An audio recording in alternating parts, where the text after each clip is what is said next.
Welcome to the Disability Channel. I'm Ben Marshall, and right now we have a special treat for you. We're interviewing Paul, who's an artist at Canadian Music Week, and we'd love to hear from you, Paul. Hi, how you doing, man? How are you? So good. Nice to meet you. Pleasure's mine. Thank you. Thanks. So tell us about yourself.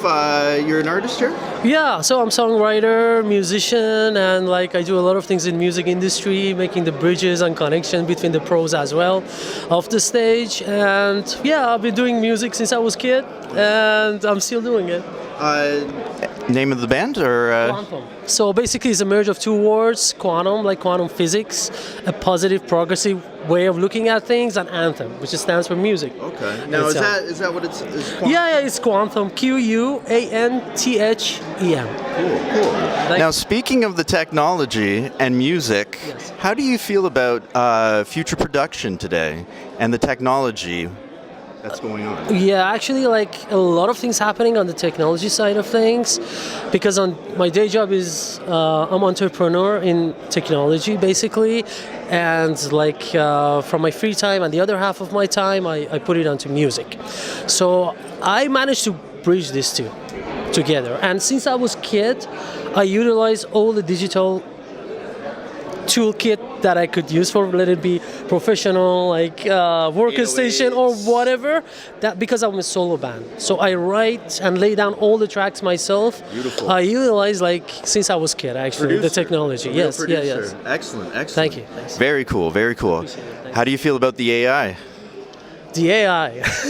because I've done music production myself. I had an Akai MPC, so that was and I'm a DJ, turntablist. Oh, that's great. But I'm not professional. It's a hobby. But I'm curious about the AI and how you feel about that, because it sounds like what you do might maybe be affected, or yes. and it's I've seen some of the things they can do with AI in the music production, and it's unbelievable. Yes, it is.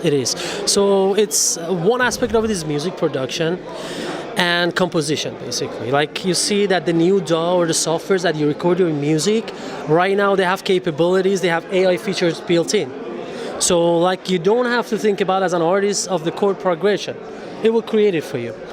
I might not use it, right? So because the main aspect that is left behind at academia level, they're tackling it these days, is ethics in AI. The technology is here, but as a users and as a providers of a technology, we're still so naive. Yeah. Because the capabilities is endless. Yeah. So we're still learning. So as the vendors and as the users, again, we're learning as a process as we move forward. So the ethics in AI, one aspect of it is IP, intellectual property. Nobody wants their music to be copycatted by somebody else. It jeopardizes the whole integrity of the music. And at the same time, we leave up some space to the software to do kinds of things, and it's a balance at the end of the day. If some AI features we have to see, the vendors have put a lot of features out there, some of them work, some of them don't work. Look at the social platforms, how much they change in their algorithms and the features over the years. So the same thing is going to happen with AI. I agree. It still takes time to look at those computer programs and learn them, and have rhythm too with it. Absolutely. One more question. We would just like to ask you how you feel about disability representation in the media today. Oh, okay. So, as I told you, I'm also an entrepreneur. And I know that when we were building some products, I had the privilege to be as part of the public meeting that was held and presented by the minister.